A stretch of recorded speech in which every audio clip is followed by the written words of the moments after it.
Narito na ang mga malalaking balitang Central Luzon ngayong araw. Jeepney modernization at hindi phase out, apela ng ilang Central Luzon transport groups sa gobyerno. Utos na refund ng ERC, dapat kilalanin ng SFELAPCO ayon kay Senator Ontiveros. Pabuya para sa ika-aresto ng mga sospek sa pagpatay kay Police Lieutenant Colonel Serna, itinaas na sa 1.7 million pesos. Dalawang grade 10 students sa General Tino Nueva Ecija nalunod sa ilog. At DOH nagbabala ukol sa heat stroke ngayong tag-init. Publiko, pinaiiwas sa samalamig at iba pang inumin na may asukal. Magandang gabi ka rehiyon. Ako po si Jennifer Salenga, taga rito. Kasama nyo para sa CLTV 36 News. Atin to, oras na po para sa mga maiinit na balitang Central Luzon. Kung si Senator Risa Ontiveros umano ang tatanungin, dapat kilalanin na lamang ng SFELAPCO ang atas ng Energy Regulatory Commission na mag-refund ng 654 million pesos sa kanilang mga consumer. Ito ang inihayag ng mambabata sa kanyang pagbisita sa tanggapan ni Mayor Vilma Caluwag. Nagpasalamat naman si Caluwag sa suporta ng senadora at muling iginiit na kahit hindi makinig ang SFELAPCO, nakahanda umano siyang pumosisyon hanggang sa korte. Magbabalita si Paulo G. Santos. Lunes, March 27 nang magkorte si Col sa tanggapan ni Mayor Vilma Caluwag si Senator Risa Hontiveros. Isa sa mga natalakay ng dalawang lider ang usapin sa dagdag singil sa kuryente ng San Fernando Electric Light and Power Company o SFELAPCO. Ayon kay Hontiveros, pambihirang pagkakataon umano na tinindigan ng isang local chief executive ang pag-usisa sa electric bill ng kanyang mga nasasakupan. At kung siya umano ang tatanungin, dapat kilalanin ng SFELAPCO ang atas ng Energy Regulatory Commission o ERC na mag-refund ng halos 654 million pesos sa kanilang mga consumer. Meron na po silang nakuhang utos ng Energy Regulatory Commission sa power company na i-refund yung sobra sa siningil sa kanila mula 2014 hanggang 2022. Medyo pambihira po yung ganyang klaseng ruling at isang magandang hudyat sa mga customer ng kuryente sa ating bansa na kayang dinigin ng ERC ang sitwasyon ng mga mamamayan. Bagamat nirerespeto umano ni Hontiveros ang karapatan ng SFELAPCO na idulog ang usapin sa korte, show of good faith na maituturing umano kung sana ay hindi muna ipatutupad ang power rate adjustment. I think kung meron ng order ang ERC sa kumpanya tungkol dun sa refund ng 8 taon nung nakaraang dekada, maganda sanang simulan ng ipatupad yan. Sana, ideally. And sana nga naging confidence-building measure o show of good faith kung hindi na muna nagtaas muli pero nasimulang sumunod dun sa order ng ERC. Gayong hindi ganun po ang nangyari at ang balita ay magkakaso ang kumpanya. Well, lahat naman po kasing kumpanya kahit mamamayan ay may karapatan. Handa rin daw si Hontiveros na lumahok sakaling magkaroon muli ng pagdinig hinggil sa usapin ng Senate Committee on Energy na pinamumunuan ni Senator Raffy Tulfo. Samantala, hindi lamang umano sa commitment ng mga mambabatas umaasa si Mayor Vilma Caluwag. Pinaghahandaan na rin daw ng kanyang legal team ang magiging sagot sa motion for reconsideration ng SFELAPCO sa ERC. Nag-aantay po tayo ng motion for reconsideration ng SFELAPCO. Inaantay po natin yan. So since last Friday wala pa yung motion for reconsideration nila, inaabangan po natin yun para kaagad tayong makasagot. So syempre, uubusin talaga nila yan yung 15 days period nila para sumagot. Tayo naman, mamadaliin natin yung pagsagot. Kailangan, the moment na makita natin yung response nila, yung motion for reconsideration nila, kailangan 3 days maximum makasagot tayo. Sa naging panayam ng CLTV 36 News kay Ginoong Jose Babes Lasatin nitong Biyernes, March 24, sinabi nitong handa silang i-contest ang unang pasya ng ERC na magbibigay sila ng refund dahil sa hindi otorisadong koleksyon ng system loss charges. Git ng Esvelapco, pass on charge lamang ang kanilang isiningil at hindi sa kanila ito napunta kundi sa Power Generation Company. Gusto man po namin gawin yon. Hindi po namin magagawa paano wala naman po sa amin yung pera. Para po gawin namin yung refund na yon, dapat po gamitin namin yung resources namin na mawawala sa ginagamit namin sa pagserbisyo po sa mga tao. Siguro po naman, meron naman kaming karapatan na magtanong bakit po ganon ang naging resulta ng refund. Kung po talagang umabot sa korte at sinabi po talagang wala kami magagawa, siguro po maghahanap kami paraan para po mapulfill namin po kung yun po talaga ang magugustuhan ng korte. Ako si Paulo G. Santos, taga rito kasama nyo para sa CLTV 36 News. Atin to. Bumisita si Police Brigadier General Jose Hidalgo Jr., ang direktor ng Police Regional Office 3 sa burol po ni Police Lieutenant Colonel Marlon Serna Lunes, March 27. Si Serna ang acting chief ng San Miguel Municipal Police at nasawi sa engkwentro laban sa dalawang magnanakaw noong Sabado, March 25. Pinarangalan ni Hidalgo si Serna ng posthumous award na medalya ng kadakilaan. Samantala, itinaas na sa 1.7 million pesos ang pabuya para sa makapagbibigay ng impormasyon tungkol sa mga sospek. Ang karagdagang 500,000 pesos ay nagmula kay San Miguel Mayor Roderick Tiongson. Patuloy naman ang investigasyon ng mga pulis sa pangunguna ni Police Colonel Relly Arnedo, ang Provincial Director ng Bulacan Police Office.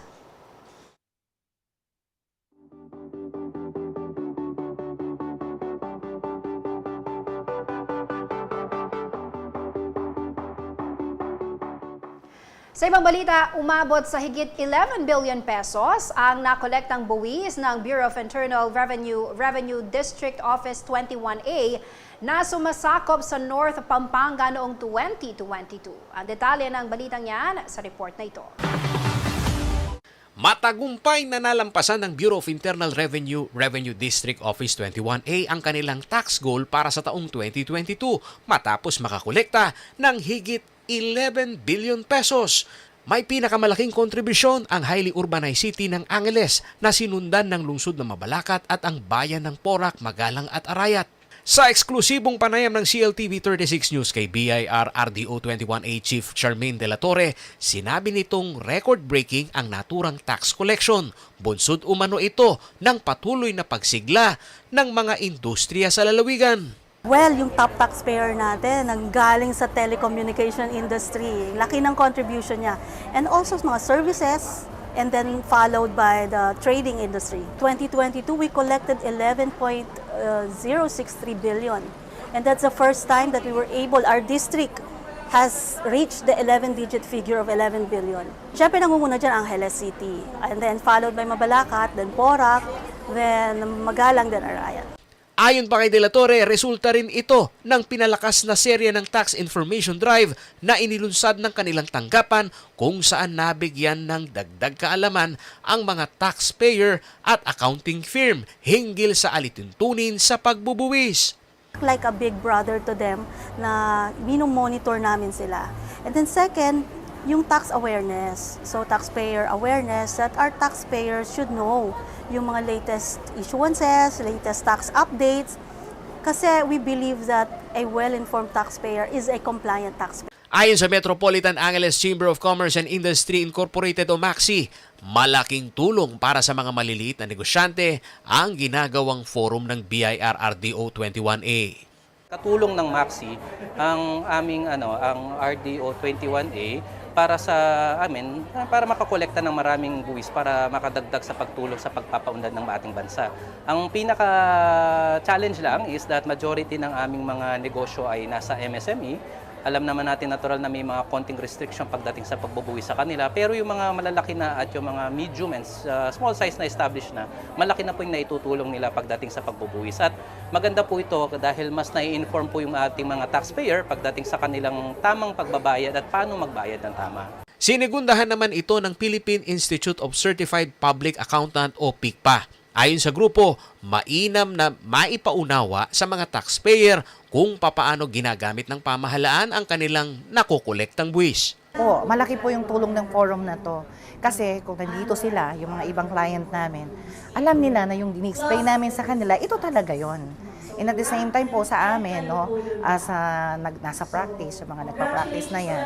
So, nababalidate namin kung ano yung kailangan naming explain. Because mismong BIR na yung nandito at nagsasabi. And they are the authority with regards to that. Yung ating mga attendees, hindi lang mga accountants or practitioners, no? Marami dyan are also coming from different companies na nabibigyan sila ng tamang perspektibo at pananaw sa kung paano gagamitin or gagastahin ng gobyerno yung ating mga taxes na ibabayad sa kanila. Sa amin, sa mga miyembro natin sa PICPA, ang goal is to help the government to collect right taxes for the government's use, no, or public funds. Samantala, ayon kay BIR Revenue Region 4 Assistant Regional Director Attorney Marlon Mendoza, magiging accessible ang forum sa kada distrito ng BIR RR4 upang maging mulat ang mga taxpayer sa proseso ng digitalization. Actually, ito po, isa po ito dun sa mga programs ni Commissioner na talagang nagkakaroon ng information campaign, especially leading up to the April 17 tax filing day. So, tuloy-tuloy ho yan hanggang bago mag-April 17. Mayroon ba kami makikitang senaryo uli ng mahabang pila dyan sa harapan nito? Hopefully wala na, kaya tayo nagkakaroon ng ganitong mga tax information drives na ganito para wala nang mahabang queue lines. Ako si Paulo G. Santos, taga rito kasama nyo para sa CLTV 36 News. Atin to. Manatiling nakatutok para sa iba pa mga nangungunang balita ngayong araw.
Nagbabalik ang CLTV 36 News.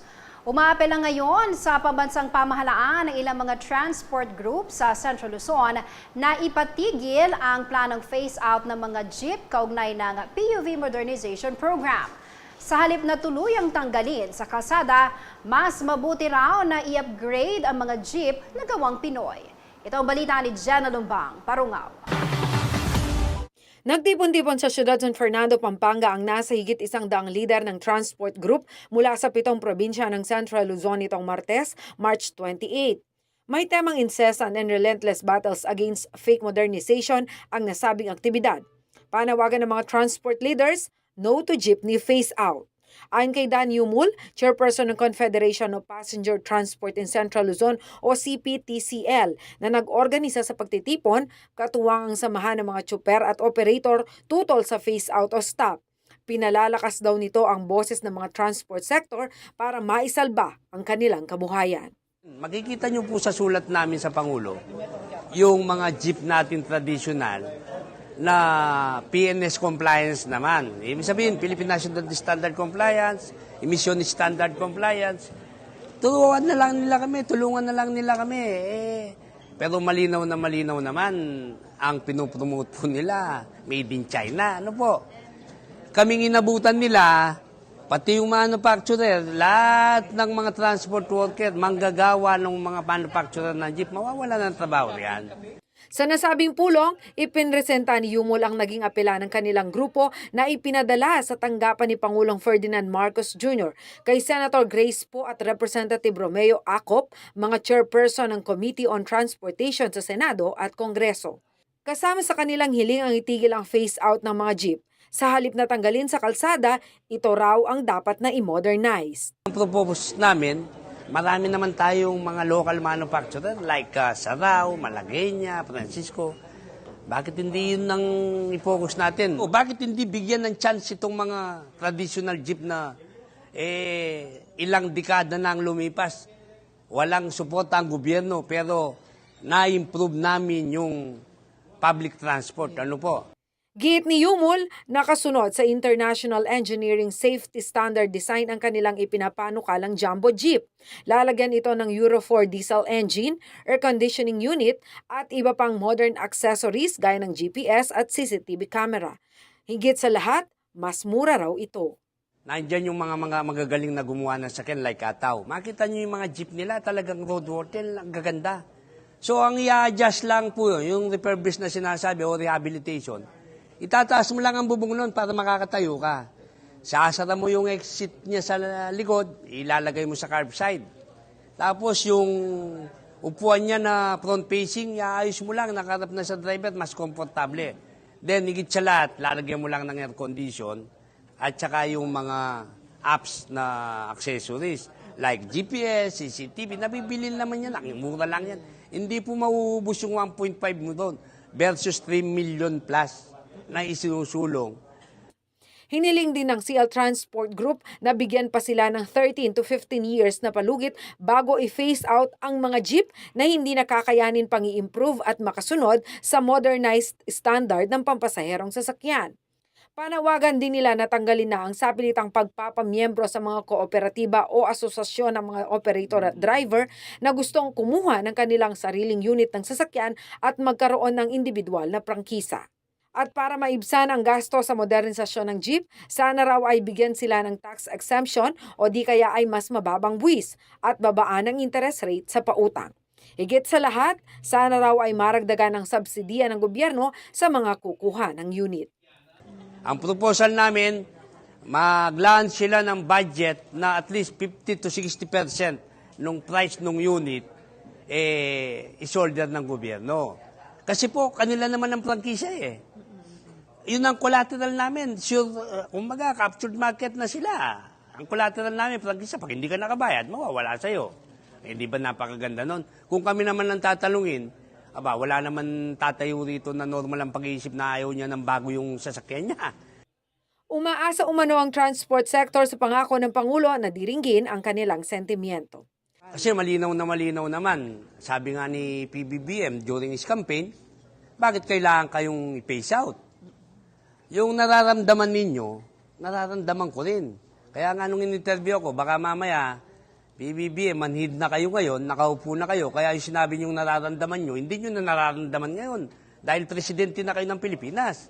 Samantala, na-extend naman hanggang December 2023 ang deadline ng phase-out ng mga jeep matapos ang banta ng isang linggong transport strike bilang protesta sa PUV Modernization Program. Ako si Jana Lumbang Parungaw, taga rito kasama nyo para sa CLTV 36 News, atin to. Patay ang 2 menor de edad matapos pong malunod sa ilog sa Minalungaw National Park na sakop ng General Tino Nueva Ecija. Nangyari ang malagim na insidente pasado 2:00 ng hapon nitong Linggo, March 26. Kinilala ang mga biktima na sina Joshua Malyares, 17 years old ng Barangay San Pedro at Romnick Bote, 16 years old ng Barangay Pulong Matong, General Tino. Batay po sa investigasyon ng pulisya, nagkaayaan ang dalawa kasama ang 3 pang individual na maligo sa ilog, subalit tinangay sila ng malakas na alon. Isang dating lifeguard naman sa Minalungaw National Park ang nakarecover sa labi ni Malyare at Bote.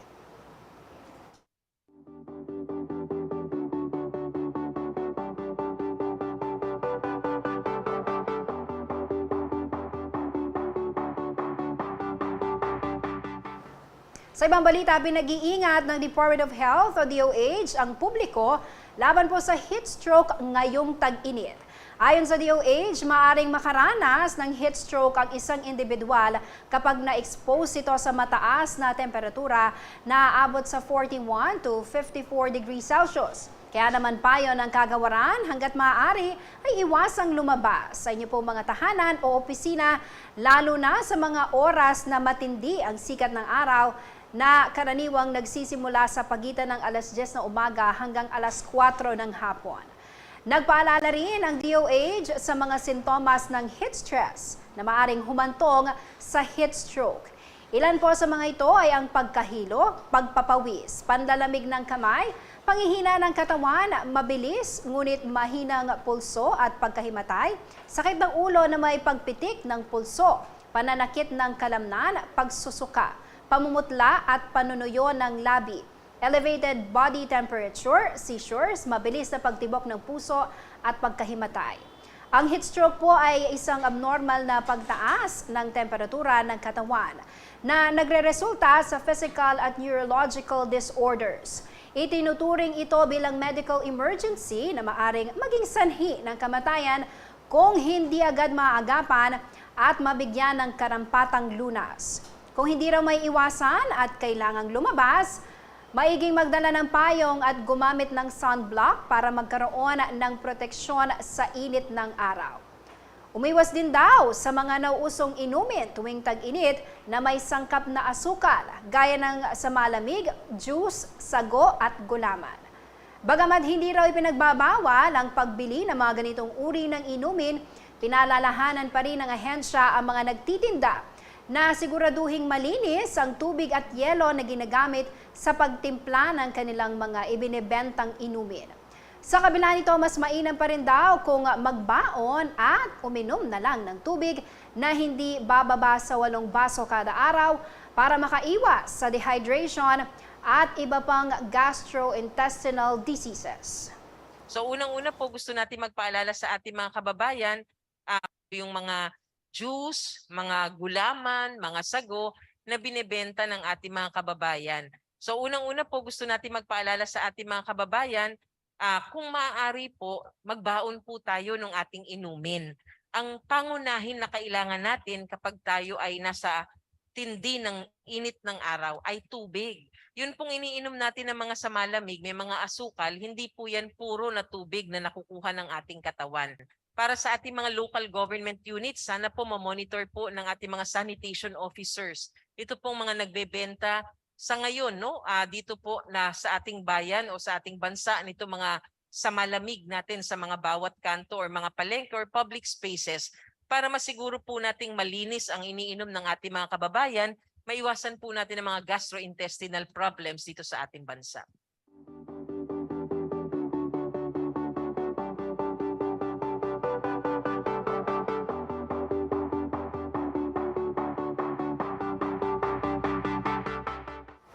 Manatiling nakatutok at magbabalik ang CLTV 36 News.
unang balita, isang Women's Summit ang isinagawa ng siyudad ng San Fernando, Pampanga bilang bahagi po ng pagdiriwang ng buwan ng mga kababaihan ngayong Marso. Binigyang diin sa aktibidad ang pagsusulong ng pantay na karapatan ng kababaihan sa lipunan. Nagsilbing resource speaker ng aktibidad, si Ms. Sonia P. Soto, ang President at General Manager ng CLTV 36, na kilala rin po bilang Women's Rights Advocate. Magbabalita si Jenna Lumbang Parungaw. Ipagtanggol, isulong ang karapatan at kapakanan ng bawat kababaihan. Ito ang tema ng Women's Summit sa siyudad San Fernando, Pampanga nitong Martes, March 28. Pinangunahan ng aktibidad ng Gender and Development Office ng lokal na pamahalaan na dinaluhan naman ng mga violence against women and children o VAUSI officer mula sa bawat barangay. Present din sa summit ang mga opisyal ng mga grupo ng mga kababaihan sa siyudad, solo parents, Kalipi Group at mga representante mula sa ilang piling paaralan. Ang number one objective kasi ng Women's Summit ay makita natin yung totoong kalagayan ng mga kababaihan sa barangay, sa kanilang mga komunidad, sa eskwelahan. Hindi yung gagawa tayo ng programa na parang suntok sa buwan, hindi mo alam kung ano yung totoong kalagayan, tapos gagawa ka ng programa para sa kanila. Minsan hindi siya swak, hindi siya nagiging effective, hindi siya nagiging malasa. Kasi nga, drawing, ganun. So, ang ginawa natin dito ay siyempre, ang magiging impact nito ay makakabuo tayo ng profiling sa lahat ng mga barangay, sa mga communities, kung ano talaga ang sitwasyon. Nagsilbing resource speaker naman sa summit si Binibining Sonia P. Soto, ang President, General Manager at host ng CLTV 36 na kilala rin bilang tagapagtaguyod ng karapatan ng mga kababaihan. Tinalakay at ipinaliwanag ni Soto ang mga nilalaman ng Republic Act 9710 o ang Magna Carta of Women. Ako ang nakikita ko, masyadong limitado ang kaalaman ng kababaihan sa pangkalahatan, lalo ng mga kababaihan sa komunidad. Nakikita ko na tungkulin talaga ng lokal na pamahalaan, maski na sa antas barangay, na ipalaganap talaga yung karapatan ng mga kababaihan. Kasi sa totoo lang, meron tayong tinatawag na gender and development mainstreaming. At ito may pondo.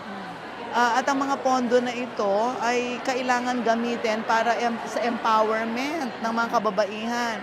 Nilinaw din ni Soto na pantay na karapatan ang isinusulong ng kilusan ng mga kababaihan at hindi ang pangingibabaw ng anumang kasarian. Anya, lahat ay biktima lamang ng kinagisnang lipunang patriarkal, kaya ito ang dapat na maitama sa pamamagitan ng pagpapalaya sa mga kababaihan sa maling pananaw at pagiging bukas naman ng kaisipan ng mga kalalakihan.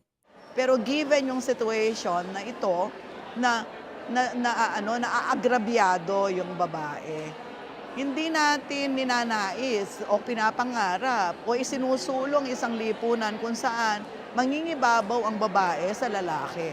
Ang gusto lang natin ay gender equality, gender parity, pagkakapantay-pantay. Igagalang ang karapatan ng babae, igagalang ang karapatan ng lalaki. Kasi naniniwala tayo na ang lahat ng tao ay pinoprotektahan ng batas. Malaking tulong naman umano para sa mga VAUSI officer ang ganitong aktibidad upang maragdagan ang kanilang kaalaman sa pagtupad sa kanilang mga tungkulin. Para sa aming mga VAUSI, maganda po ito na may training po kami para maragdagan po ang aming kaalaman, para ma-address po namin sa aming barangay, para yung mga ginagawa po namin sa barangay, pag nag-ayos po kami ng kaso, nag-under po kami ng case, alam po namin yung ginagawa namin. Hinikayat naman ni Soto ang mga kababaihan na maging aktibo sa pagsusulong ng kanilang mga karapatan, hindi lamang tuwing Marso, kundi sa lahat ng panahon. Huwag nating tanggapin na ang araw natin sa buong taon ay Marso 8 lamang. At huwag nating tanggapin na ang buwan natin sa buong taon, na 12 buwan yan, ay isang buwan lamang, sa buwan lamang ng Marso. Gawin natin araw-araw, gawin natin buwan-buwan, gawin natin ito sa bawat panahon. Ipaglaban natin ang ating mga karapatan. Ako si Jana Lumbang Parungaw, taga rito kasama nyo para sa CLTV 36 News, atin to. Isa sa pinaka-namiss ng mga kabataan noong kasagsagan ng pandemya ay ang paglalaro ng team sports kasama po ang ibang mga bata. Kaya naman ngayong mas maayos na ang sitwasyon, balik hardcourt ang mga young basketball players tulad na lamang ng mga manlalaro ng Hot Shots Basketball na sumabak sa NBL Youth. May sports balita si Marco Gala.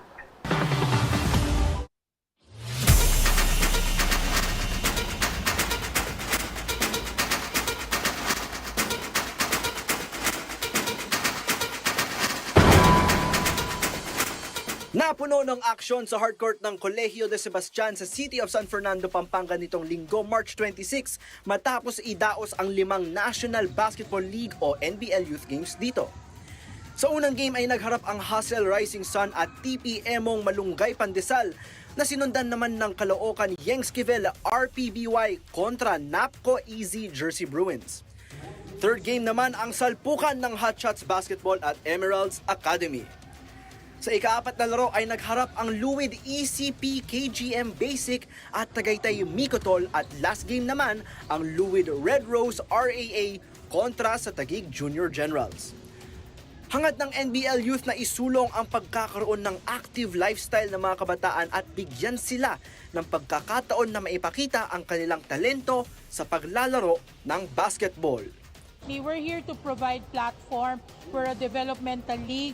We're here to provide platform for, for kids age 14 and below, 16 and below, 19 and below, and even 21 and below to, showcase their talents in an international level. We're teaching them to prepare themselves in a level up type of basketball. So sa atin, officiating principle natin, it's no harm, no foul.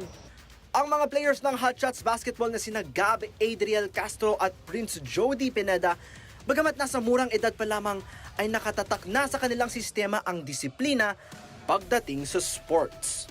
Dahil ito po yung dream sport ko po at gusto ko maging isang professional basketball player po. Siyempre, practice everyday po, tsaka hard work. Everyday practice lang po, tsaka po sipag at tiyaga lang po pag maglalaro po, tsaka practice. Proud naman si Coach Glenn Teranya ng Hot Shots Basketball sa dedikasyon na ipinapakita ng kanyang mga manlalaro. I'm proud talaga na itong very young, talented na mga players ng Hot Shots sa NBL basketball team na to, talaga masasabi ko na competitive talaga. At ang #1 fans ng mga youth basketball stars ng NBL Youth, walang iba kundi ang kanilang mga magulang. Isa sa mga ways na sinusuportahan namin siya is ang pagsama sa kanya sa bawat game niya, kahit saan man, hindi lang dito sa Pampanga, even sa Manila, kahit sa sulok ng Manila, Montalban, Taguig, sinasamahan natin siya. Kasi as a parent, we want the best for our kids. So ako, nagtatrabaho ako sa Manila, graveyard shift. Pero if all the time na available ako, I go to his training, tapos yung kanyang mga games. So I make sure na even though na I'm working, andun pa rin yung support ko, and even my husband. So yun, kasi nakikita ko yung passion niya sa basketball, and na nagkakaroon ng self-fulfillment yung anak ko pag maganda yung kanyang pinakitang laro. Sinusuportahan namin siya ng mama niya sa mga hilig niya, sa laro niya, kung ano mang gusto niya. Pero yung nakita namin sa kanya, masaya siya sa paglalaro ng basketball.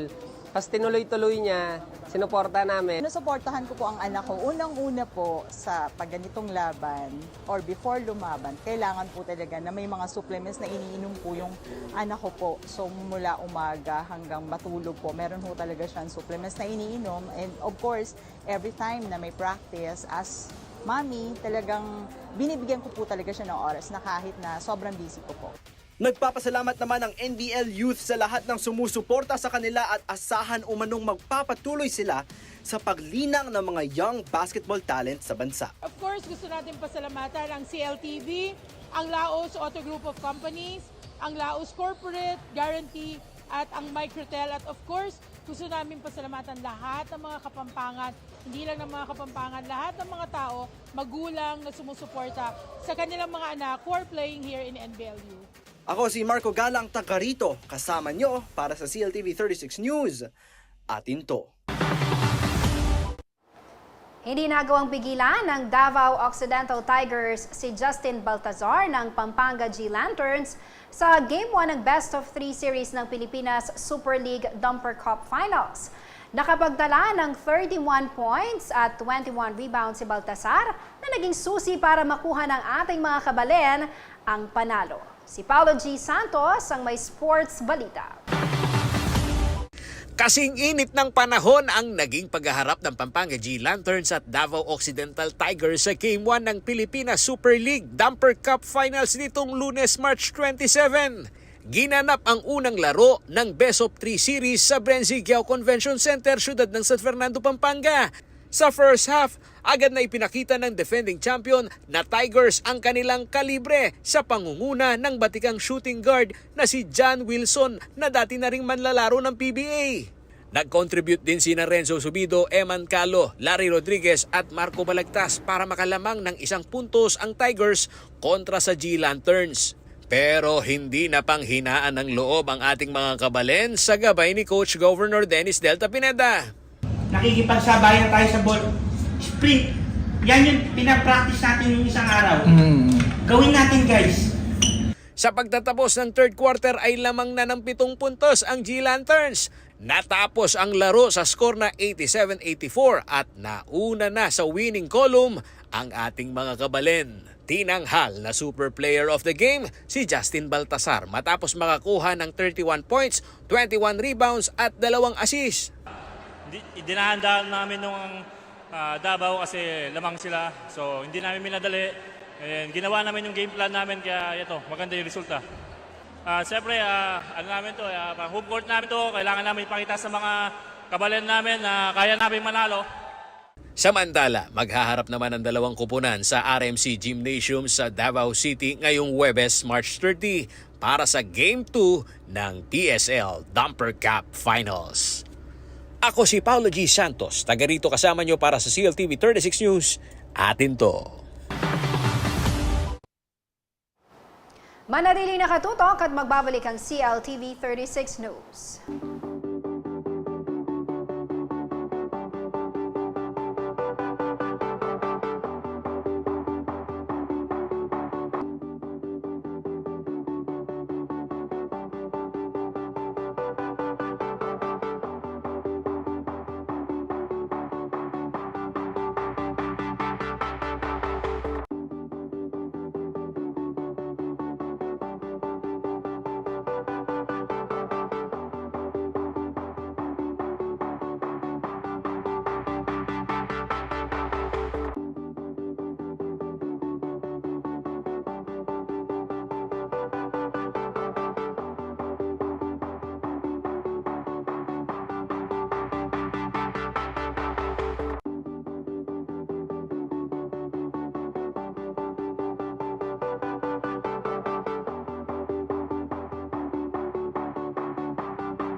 Nagbabalik ang CLTV 36 News.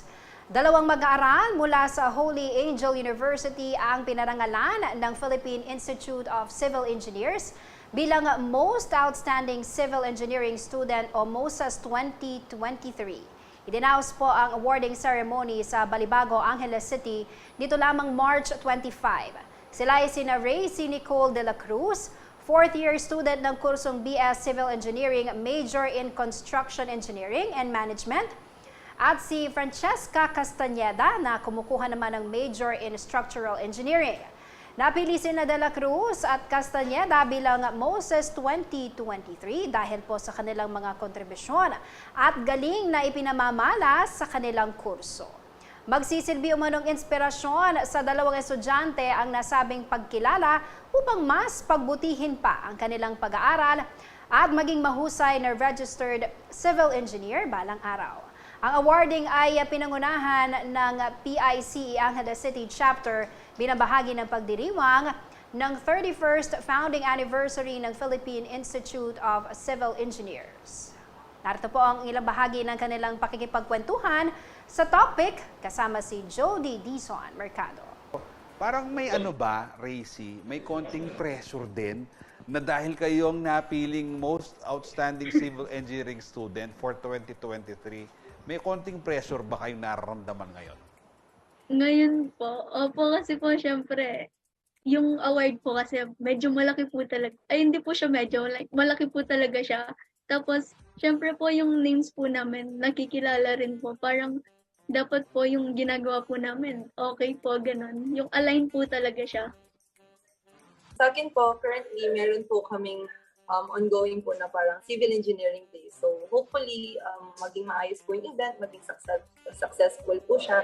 And mapasa po sana namin yung pre-boards po namin. And ayun po, graduation and then board exam. And hopefully by the end of the year po, kami pong dalawa ni Racy ay magiging registered civil engineering na po, RCE 2023.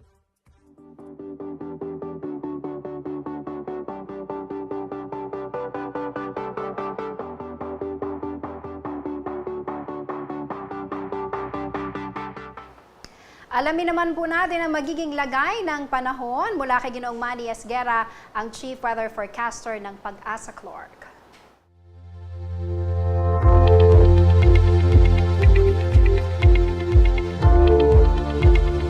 Narito po ang magiging taya ng panahon sa susunod na 24 oras. Sa ngayon po ay easterlies pa rin po nakakaapekto, lalong-lalo na po sa may silangang bahagi ng ating bansa. Pero ang Batanes po at Babuyan Island ay nakakaranas po ngayon ng maulap ang papawirin na may mga kalat-kalat na mga pagulan, pagkulog at pagkidlat. Ito po ay dulot ng shear line. Ang shear line po ay pagkasalubong po ng malamig na hangin at ng mainit na hangin. Kaya po nagkaroon ng kaulapan dyan at nagkakaroon din po ng mga pagulan. Samantala po ang Metro Manila at nalalabing bahagi ng bansa, kasama na po dito ang Pampanga, ay magiging bahagya hanggang sa kuminsan ay magiging maulap din po ang papawirin. Mayroon lamang po tayong inaasahang mga pulo-pulong mga pag-ulan, pagkulog at pagkidlat. Ito po ay dulot naman ng easterlies at ng localized thunderstorm. So sa ngayon po ay medyo maalinsangan pa rin po at mainit ang ating panahon, kaya pinag-iingat pa rin po ang lahat sa posibleng heat stroke. Magbaon po ng tubig na maiinom at magsuot po ng damit na komportable po sa ating mga katawan. Salamat po.